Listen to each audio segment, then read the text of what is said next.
La Voz de América presenta. Sigue aumentando el saldo de víctimas tras el terremoto en Marruecos. Mientras brigadas rescatan sobrevivientes entre los escombros, los decesos ya superan los 2.800.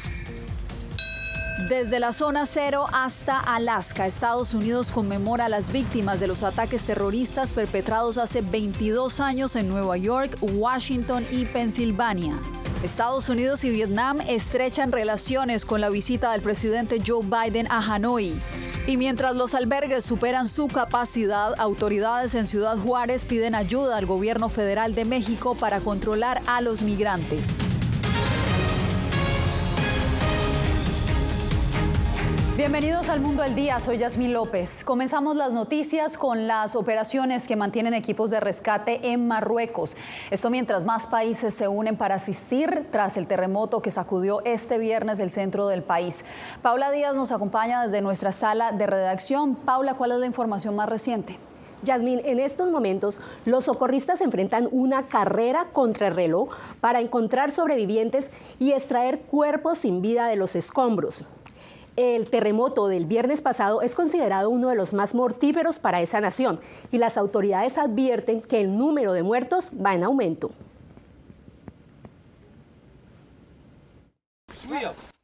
Una búsqueda desesperada por sobrevivientes mantienen los socorristas en las áreas afectadas por el fuerte terremoto de este viernes en Marruecos, que ha dejado hasta el momento más de 2.500 víctimas. El epicentro se registró a unos 800 kilómetros de Marrakech. Una de las víctimas era un niño de 7 años que murió mientras dormía. Él siempre veía el mundo entero, siempre veía la primavera, los árboles y la tierra. Un día cuando estaba jugando con mi otro hermano, hizo una pausa y le dijo que llegará un día en el que llorará por su pérdida. Y aquí estoy haciendo justamente eso. Muchos caminos se encuentran cerrados con rocas y escombros, dificultando el acceso a las partes altas de las montañas. El terremoto se sintió en ciudades de todo el país. Según funcionarios marroquíes, el terremoto cortó el suministro de energía y agua y bloqueó el tráfico local, lo que dificultó las labores de rescate. Hay muchos daños en muchos edificios, algunos de ellos son mezquitas, otros son casas y muchas comunidades resultaron heridas. El presidente Biden dijo en una declaración escrita que estaba profundamente triste por la pérdida de vidas y la devastación. Biden agregó que su administración está lista para ayudar de cualquier manera. Nos comunicamos inmediatamente con el gobierno marroquí y les dejamos muy claro que estamos preparados para ayudar en todo lo que podamos. Estamos esperando escuchar del gobierno marroquí cómo podemos ser de mayor ayuda. El sismo de este 8 de septiembre es el terremoto más mortífero que ha sacudido a Marruecos en más de 60 años, según EMDAT, una base de datos internacionales sobre catástrofes. También es el de mayor magnitud en su territorio en más de un siglo. Además de Estados Unidos, Francia, Israel y el Reino Unido han ofrecido su ayuda con equipos de rescate. El último reporte señala que la cifra de fallecidos hasta el momento es de 2.862 personas. Así es, Paula, este es un operativo que tomará semanas, así que estaremos atentos del desarrollo de esta noticia. Gracias.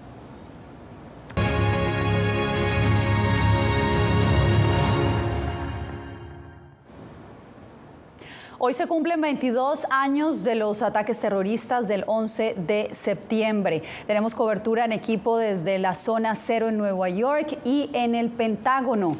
Más de 2 décadas, migrantes que ayudaron con las labores de remoción de escombros hacen un llamado para legalizar su estatus. Ángela González, antes de conocer los testimonios de estos migrantes, háblanos sobre las ceremonias de tributo que se rindieron hoy en el World Trade Center. Yasmín, pues fue una ceremonia emotiva que le arrancó lágrimas a los familiares que leyeron en voz alta el nombre de las víctimas, de las 2.977 víctimas de estos mortíferos ataques, y donde pues se cumplió esa promesa de nunca olvidar lo que aquí sucedió y las vidas que perecieron. Y como bien lo mencionaste, pues aquellos latinoamericanos que acudieron a las labores de remoción y escombros 22 años atrás, pues este año le están pidiendo al gobierno de la administración Biden una amnistía, pues permanecen en las sombras sin tener una documentación. Luego de 2 años de utilizar pruebas avanzadas de ADN en este 22º aniversario de los ataques de septiembre 11, se logró la identificación de los restos de 2 de las víctimas, según la alcaldía de Nueva York. José Gaviria, de origen colombiano, trabajaba con una empresa de limpieza y remoción de escombros en ese entonces. Él recuerda lo difícil que fue encontrar restos humanos cuando permaneció subido en los techos de los edificios que quedaron en pie durante 8 meses. Estábamos sacando escombros y mucho ripio de papel y toda la vaina, billetes y toda la vaina, vuelto pedacitos, y me encontré una bota de un policía, pues un bombero, no sé, con el pie adentro. Igual que José Gaviria, cerca de 2.000 latinoamericanos que ayudaron con labores de limpieza y remoción de escombros hoy luchan con problemas de salud y además permanecen en la sombra de la ilegalidad, según Alex Sánchez, fundador de la organización United We Stand. Con lo que más anhelo son los documentos. Estamos en la mira que de pronto nos cojan y nos deporten, porque eso es lo que esperamos día por día. Con todo el cuidado que tenemos y todas las vainas, siempre sale uno con cautela. Entre tanto, siguen los tributos a las víctimas y rescatistas. Este año el Centro de Artes Escénicas Perelman se inaugurará el próximo 19 de septiembre. Queremos traer una gama tan amplia de artistas a este espacio que tiene sus raíces en el hecho de que estamos en un terreno tan sagrado dentro del World Trade Center. Y la organización United We Stand envió una carta al presidente Biden solicitando justamente esta amnistía para todas aquellas personas que acudieron a lo que era la zona cero ese fatídico día de septiembre 11 del 2001. Yasmín. Ángela, y de la zona cero regresamos al Pentágono porque allí también se honró a las víctimas de los ataques del 11 de septiembre del 2001. Por eso vamos con Jorge Agobián. Jorge, adelante con la información.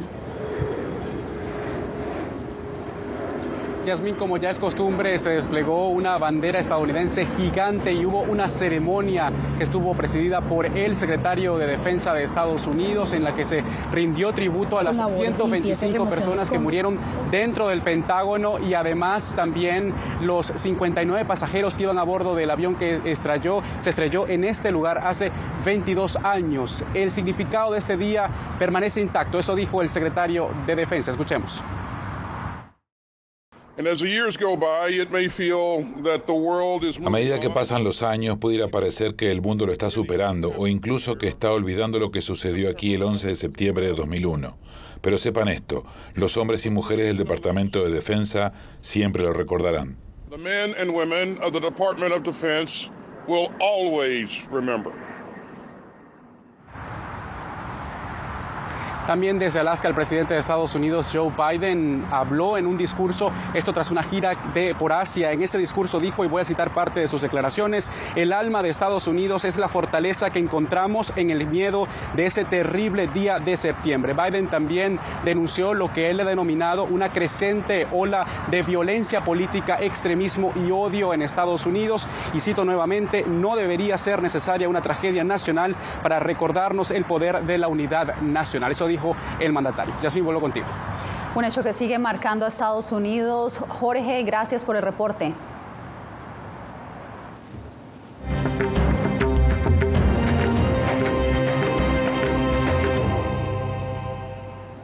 Estados Unidos y Vietnam entraron en una nueva etapa de relaciones. Los dos países tienen el interés común de fortalecer la cadena de suministros para la fabricación de semiconductores y una preocupación mutua por el avance de China en aguas del Indo-Pacífico. Jaime Moreno nos da detalles de la visita del presidente Biden a Hanoi. Tras 28 años de relaciones diplomáticas, Estados Unidos y Vietnam dieron un paso más para fortalecer la relación y firmaron una asociación estratégica integral considerada por Vietnam como el vínculo más profundo con otro país.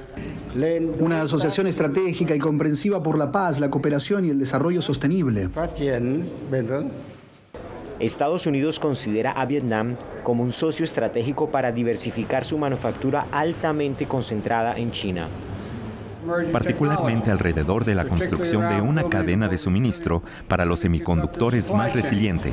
Garantizar la confiabilidad en la producción de semiconductores es un asunto de alto valor estratégico para Estados Unidos. Aunque en las declaraciones oficiales no se mencionó a China, el presidente Biden le dedicó gran parte de su rueda de prensa.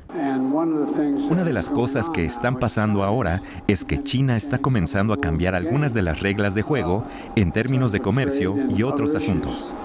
Durante los últimos meses, Biden viene reforzando alianzas en el vecindario de China tras las maniobras de Beijing para expandir sus límites marítimos en el Indo-Pacífico. Todos los esfuerzos en los que hemos avanzado desde el día 1 de mi administración son para demostrarle a nuestros socios del Indo-Pacífico que Estados Unidos es una nación del Pacífico y no nos vamos a ir a ninguna parte. Ante el fortalecimiento de las alianzas de Estados Unidos en Asia, China le ha dicho a Estados Unidos que abandone su mentalidad de Guerra Fría, a lo que Biden respondió: No se trata de aislar a China, se trata de garantizar que se respeten las reglas del tránsito, el espacio aéreo y el espacio oceánico, así como las reglas internacionales de tránsito. Al igual que Vietnam, India también enfrenta una disputa limítrofe con China, con la complejidad de que Beijing es el principal socio comercial de Vietnam y el segundo más importante de India, una vulnerabilidad adicional que los ha llevado a estrechar lazos con Estados Unidos. Desde Nueva Delhi, India, Jaime Moreno, Voz de América.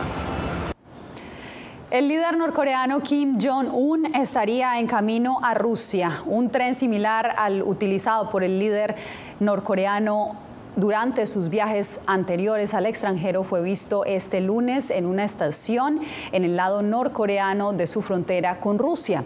Ambos gobiernos han confirmado la realización de una cumbre. Funcionarios estadounidenses han dicho que ambos discutirían sobre un posible acuerdo de armas para ayudar a Rusia en su invasión a Ucrania y proporcionar a Corea del Norte un salvavidas económico y político. En su paso por la cumbre del G20 en India, el presidente de Estados Unidos, Joe Biden, anunció un ambicioso proyecto. Celia Mendoza, enviada especial a Nueva Delhi, tiene las conclusiones de la reunión. Transmito mis más sinceros deseos a mi amigo, el presidente de Brasil, Luis Ignacio Lula da Silva, y le entrego el mazo de la presidencia. Brasil asumió la presidencia del G20 al final de la cumbre de 2 días en Nueva Delhi, durante la cual se invitó a la Unión Africana a ser el nuevo miembro permanente del grupo y se adoptó una declaración conjunta que incluyó el tema de la guerra en Ucrania y su impacto económico así como humanitario, a pesar de no responsabilizar en el texto a Rusia por la invasión. En conversación con La Voz de América, José Manuel Álvarez, canciller de España, se refirió a los temas de acuerdo y tensión en la agenda. La primera sesión, que trataba sobre todo sobre el cambio climático y la biodiversidad, ha habido un común acuerdo de que tenemos que trabajar conjuntamente para hacer frente a una situación de emergencia climática y, por supuesto, España ha señalado que la ilegal e inaceptable guerra de Rusia en Ucrania tiene que terminar. Ha habido otros países que también lo han secundado así, delante de Rusia. Mientras tanto, el anuncio del corredor de conectividad entre la Unión Europea, India, Arabia Saudita, los Emiratos Árabes y Jordania, con el respaldo de Estados Unidos, es una ambiciosa propuesta liderada por Joe Biden e incluye la posibilidad de que Israel se una al proyecto. Es un proyecto que va más allá de simplemente poner vías. Se trata de crear empleos, aumentar el comercio, fortalecer las cadenas de suministro e impulsar la conectividad. Sentar las bases que fortalecerán el comercio y la seguridad alimentaria para las personas en varios países. Esta es una inversión regional que cambia las reglas del juego y ambos son enormes pasos hacia adelante. Estados Unidos reiteró su compromiso con el G20 y será anfitrión de la cumbre en 2026, mientras la Casa Blanca indicó que el presidente Biden tuvo la oportunidad de hablar con varios líderes en el marco de la cumbre y confirmó que no hubo ningún encuentro con los cancilleres de Rusia o China. Celia Mendoza, Voz de América, Nueva Delhi, India.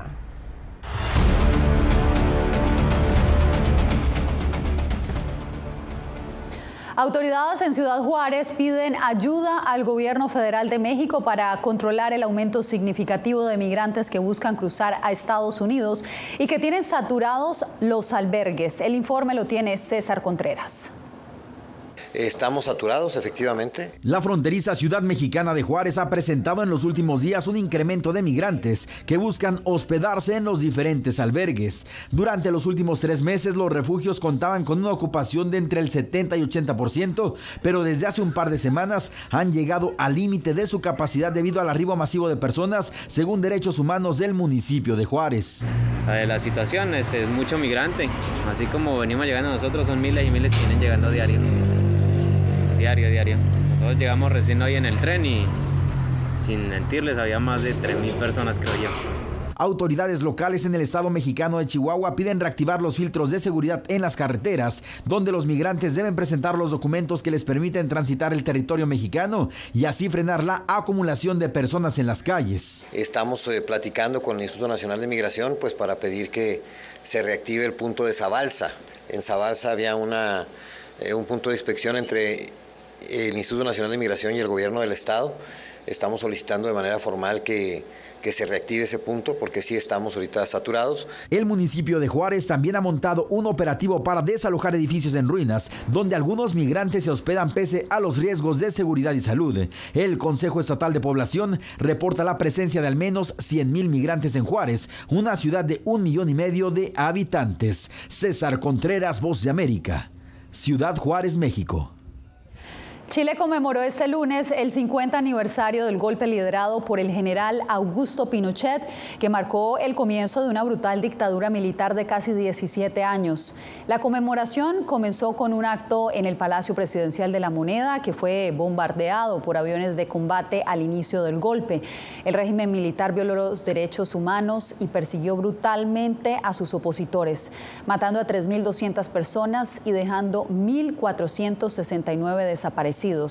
Ahora, medio siglo después, 297 han sido condenados por crímenes de lesa humanidad y 1.300 casos aún siguen en curso. Usted no se mueva porque cuando regresemos amenazan de muerte a otra periodista colombiana.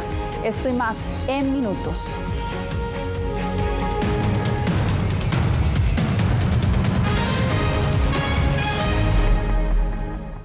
Soy Belén Mora, periodista de La Voz de América. Como reportera y presentadora tengo la responsabilidad de acercarles las historias que se generan en Washington y que impactan tu entorno cercano. Desde perspectivas diversas en un ambiente informativo en constante evolución que pone a prueba y nos hace poner en la balanza nuestros valores profesionales, te presentamos información veraz, porque en La Voz de América la prensa libre importa.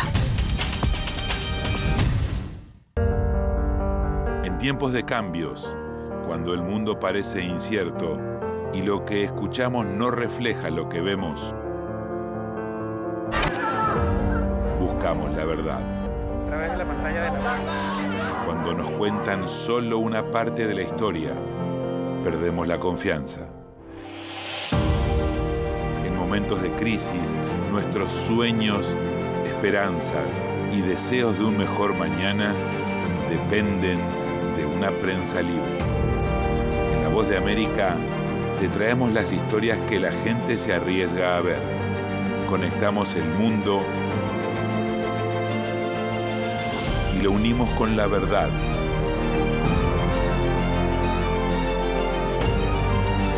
En La Voz de América te presentamos el panorama completo.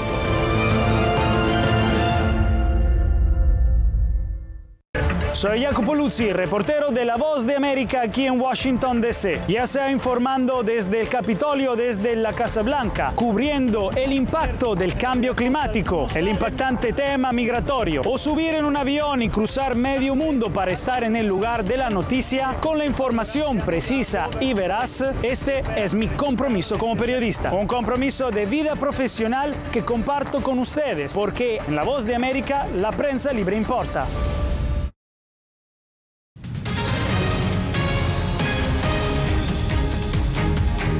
En Colombia fue amenazada de muerte Estefanía Colmenares, la directora de La Opinión en Cúcuta, el principal periódico de la región fronteriza con Venezuela. Yair Díaz con el reporte.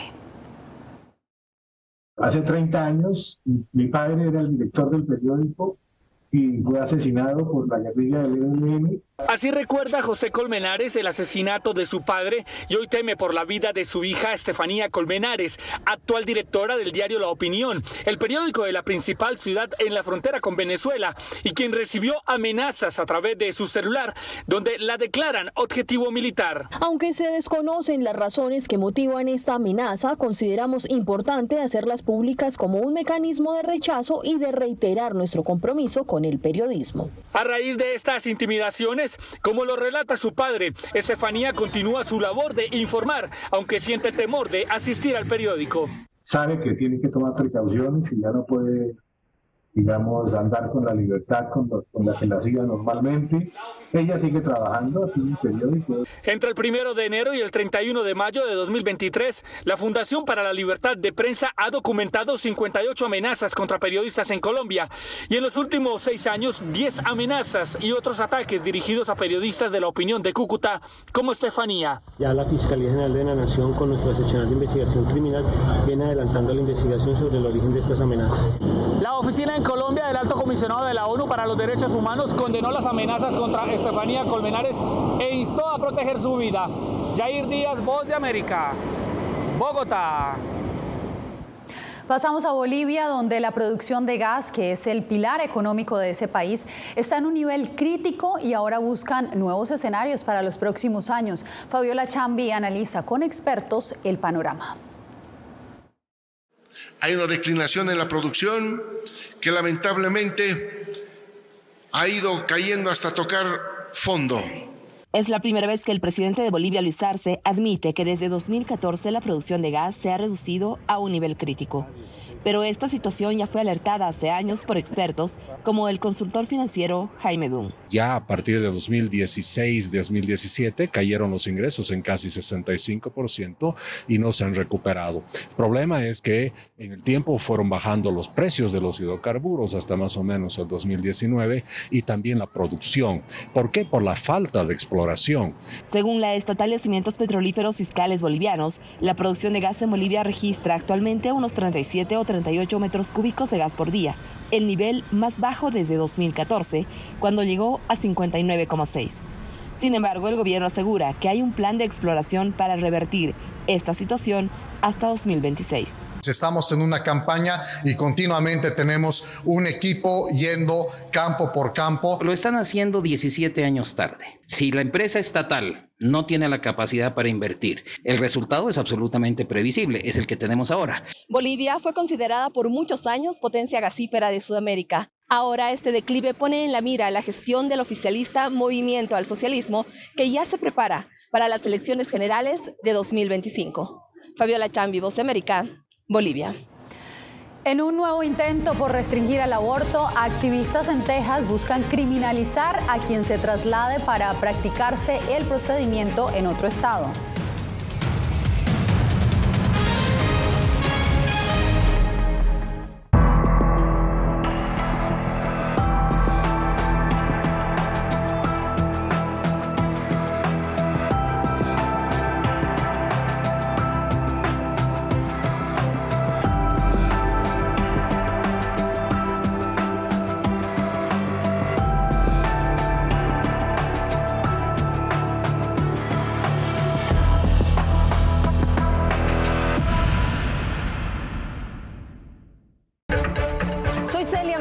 Corresponsal internacional de La Voz de América. Desde que me uní a este equipo de profesionales hace más de una década, he tenido la oportunidad de descubrir un mundo de noticias que comparto con ustedes. La Voz de América habló con el director. Porque siempre estoy en el lugar de los hechos, entregando información veraz, clara y precisa, manteniendo nuestro compromiso periodístico, porque en La Voz de América, la prensa libre importa.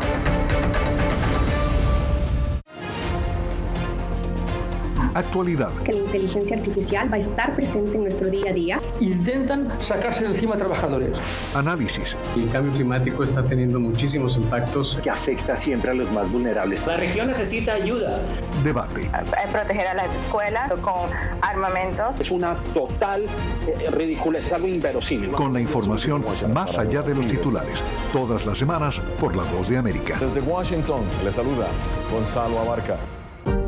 Hola, soy Oscar Ortiz Barahona, corresponsal La Voz de América. Ser La Voz de América desde Honduras me permite conectarme con todos ustedes, nuestras audiencias en todos los países del continente, ofreciendo información veraz sobre los temas que más te impactan. Honduras y los Estados Unidos han ejercido labores humanitarias de 40 viviendas. Desde perspectivas humanas y con base en hechos, te informamos para que seas tú quien formes tu propia opinión, porque La Voz de América, la prensa libre, importa.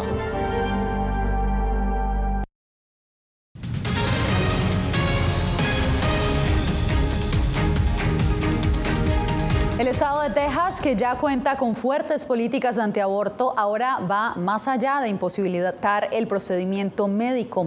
Algunas jurisdicciones han criminalizado el transporte para practicarse el aborto en otro territorio. Laura Sepúlveda nos da los pormenores.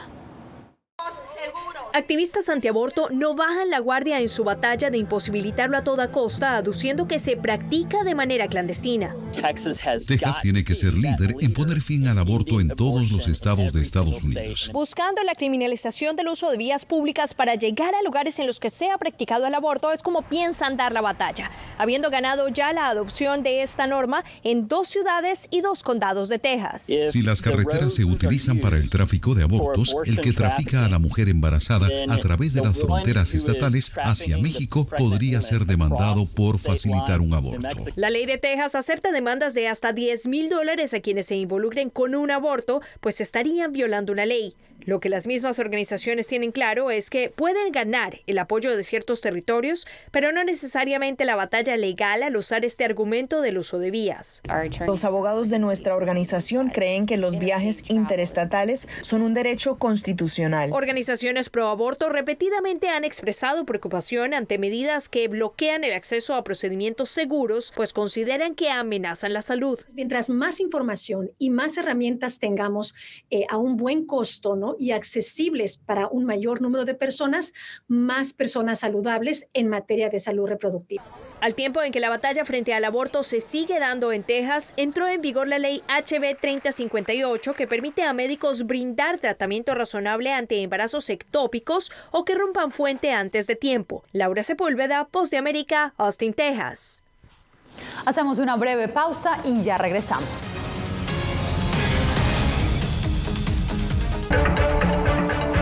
Soy Verónica Villafañe, corresponsal para La Voz de América en Los Ángeles.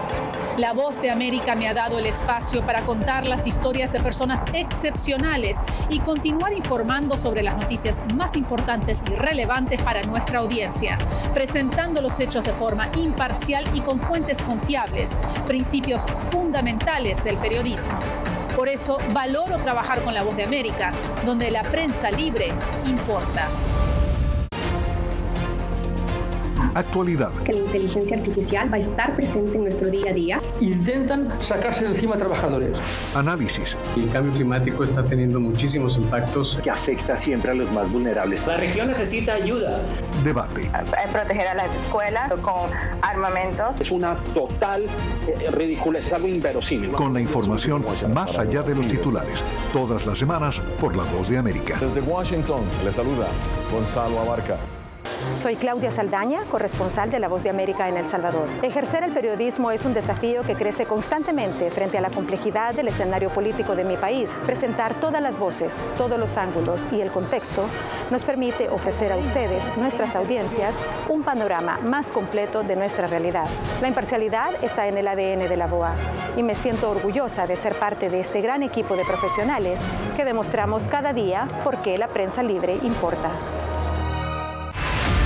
Poder ser la voz de la denuncia de tantas personas que sienten fuertemente vulnerados sus derechos. Una de las patas que sostiene la democracia debe ser la libertad de prensa. Periodismo, la prensa libre importa, una coproducción de La Voz de América con nuestras afiliadas en la región. ¿Cómo garantizar que las voces lleguen a quien tienen que llegar? Impunidad, indolencia de la justicia son nuestros principales enemigos. Disponible en vozdeamerica.com.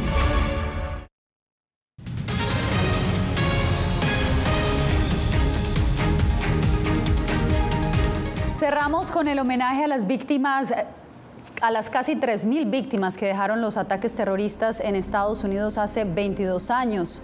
Los cielos donde antiguamente se alzaban las torres gemelas del World Trade Center en Nueva York volvieron a iluminarse con el tributo a la luz. En Pensilvania, familiares y amigos también recordaron a los pasajeros del vuelo 93 desde el campo de Shanksville, donde se estrelló uno de los aviones secuestrados por el grupo terrorista Al Qaeda. Los ataques del 11 de septiembre fueron el peor asalto en suelo estadounidense desde el ataque japonés a Pearl Harbor en Hawái en 1941. Así nos despedimos por hoy.